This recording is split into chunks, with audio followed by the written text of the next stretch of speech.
रमज़ान का महीना था।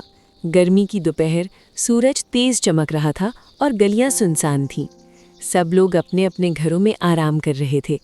आयशा भी रोज़े से थी। सुबह से भूख और प्यास बर्दाश्त कर रही थी। वो खुद को बहुत मजबूत महसूस कर रही थी कि देखो, मैंने कुछ खाया पिया नहीं। दोपहर को उसकी सहेलियां आईं। बातों बातों में मोहल्ले की एक लड़की का जिक्र शुरू हो गया। तुमने सुना, उसने ये किया, वो वैसा है।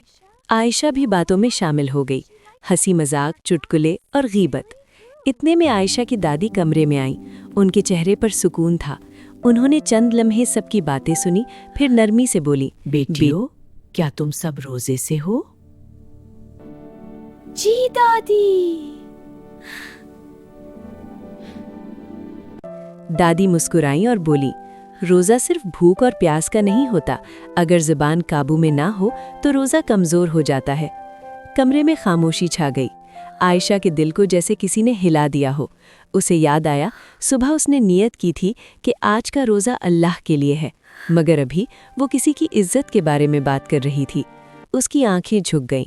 उसने दिल ही दिल में कहा, या अल्लाह, मैंने भूख तो बर्दाश्त कर ली, मगर अपनी ज़बान ना रोक सकी। शाम को इफ्तार से पहले आयशा ने तन्हाई में बैठकर दुआ की। उसने इरादा किया कि आज के बाद वो किसी की गीबत नहीं करेगी। इफ्तार के वक्त जब उसने खजूर मुंह में रखी तो उसे एक अजीब सा सुकून महसूस हुआ। आज उसने सिर्फ प्यास ही नहीं, अपनी ज़बान को भी रोका था।